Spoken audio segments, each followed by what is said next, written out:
Era mucho lo que aspirábamos de gases tóxicos. Considerábamos que pasar por un mismo agujero a un doble fondo. El doble fondo es un lugar que se suponía que era como el Titanic, que si el barco chocaba contra alguna parte, solamente se inundaba una partecita que tenía un metro por uno, un metro cúbico donde a veces habíamos 2 o 3 personas, generalmente 2. Dentro de ese lugar que se pasaba por un óvalo, había que pasar primero la cabeza con el hombro, después meter una pata y entrar así. Allí estaba muchas veces el cable de la soldadura, el cable de la electricidad, que era el portalámpara, y el acetileno y el oxígeno que pasaban por el mismo agujero. Inclusive algunas veces se hacía cuando el barco ya estaba en el agua, y vos te dabas cuenta que estabas abajo de la línea de flotación, o sea que vos estabas 2 metros abajo del agua, que si alguno con el soplete se le pasaba, el agua entraba. Y no había escapatoria porque había que salir y entrar, como te digo, metiendo primero la cabeza, después el hombro, después la pata. Es decir, y pasaban inclusive todos los cables por ahí, que es lo que sucedió cuando se quemó Valesio. Se quema porque allí adentro produce un cortocircuito con una pérdida de oxígeno y acetileno, y ahí como que explota. Es una acumulación de gases. Entonces, una de las cosas era esa. Otra era cómo airear o cómo poder fabricar partes del barco afuera y después ensamblarla, para que no se corrieran estos riesgos tan grandes. Que además, bueno, eso sí había ya una especie de clase de quienes eran expertos en seguridad, donde decían en qué momento se producían los accidentes. Es decir, de las 6 de la mañana hasta las 9 de la mañana no se producían. Después de las 9 de la mañana se producían los accidentes por una fatiga, un cansancio. Y después de la comida, de las 2 a las 4 se volvían a producir los accidentes. Era la constante eso.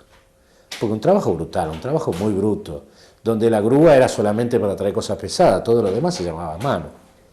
Todo se corría a mano, un cable de soldadura pesa 30, 40 kilos y el tipo tenía que andar con eso enrollado en el cuerpo para llevarlo de un lado a otro. Es un trabajo realmente brutal. Sí, la toma se produce, digamos, esto es como el huevo de la serpiente, ¿no? Vos vas trabajando, de cómo se puede trabajar en estas condiciones de trabajo. De algún momento eso iba a saltar. Bueno, saltó ese día, en ese momento, con un hecho totalmente desgraciado.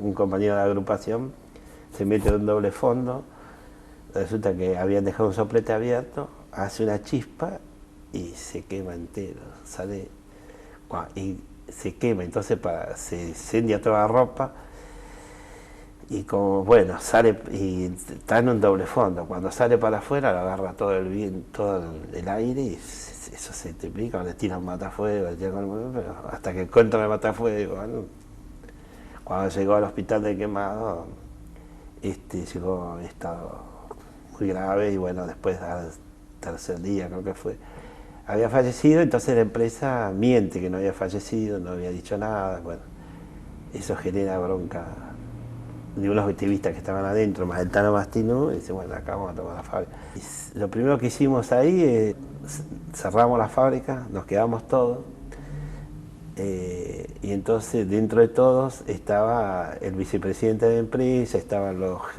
ingenieros, digamos, el staff de la empresa, y lo tomamos como rehenes. Es decir, decidimos que ellos tampoco salieran. Y le designamos en sus propias oficinas un lugar.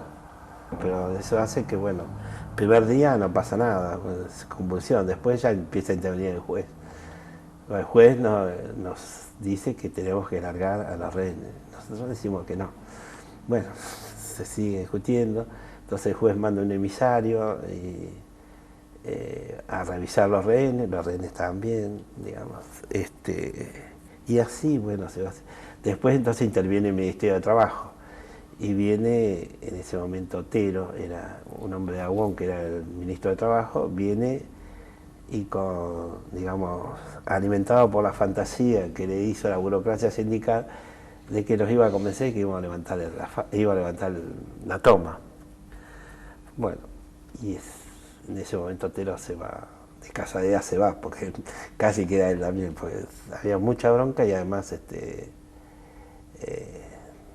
los argumentos eran infantiles. Nos reunimos en unas oficinas y yo les propongo a los compañeros ampliar el pliego de condiciones. O sea, no solamente quedarnos, o sea, si ya la toma estaba, había que fortalecer la toma y por otro lado había que darle también un tinte así político y sindical muy fuerte. Ya no había vuelta atrás, entonces digo que por un lado sí, número uno, ¿no?, que la patronal tiene que despedir a todo el cuerpo de seguridad, salubridad e higiene. Y tiene que aceptar un cuerpo de seguridad, salubridad e higiene integrado por los mismos trabajadores. Esa como segunda reivindicación. La tercera reivindicación, que tiene que tomar a todos los despedidos por problemas políticos y gremiales de, no sé si eran 5 o 10 años a la fecha. La cuarta, que tenía que pagar todos los salarios caídos en lo que duraba la lucha. Y como quinta reivindicación, que no tomara represalias contra los trabajadores. Entonces conformamos ese pliego de condiciones y lo leímos a todos los compañeros que se habían quedado en la toma, a ver qué pasaba. Una asamblea en la puerta, porque ya en ese momento también había algunas cámaras de televisión, que no recuerdo los canales, y creo que ya también había periodistas de diferentes medios. Entonces, también para que se escuchara, ¿no?, con un altavoz, cuáles eran las reivindicaciones que pedían los trabajadores para hacer levantar esa toma. Te comentaba que antes teníamos una forma de modelo de lo que fue la toma de Citrac-Citran, ¿no? O sea, tomar rehenes para cuidarnos, digamos, de que no nos asaltaran por la fuerza y que supieran, ¿no es cierto?, que ahí adentro había 60 y pico de profesionales de ellos, ¿no?, de sus directivos. Así que cuando se da la toma, el Tano con los compañeros de la agrupación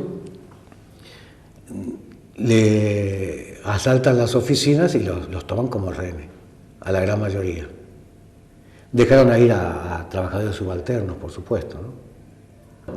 Y se veía por la televisión todos los días cómo era la toma, y venían a charlar con nosotros, a tomar mate, que iban y conseguían de los almacenes fideo, carne, para aguantar, ¿no? Aguantar fundamentalmente las noches, ¿no?, que eran terribles.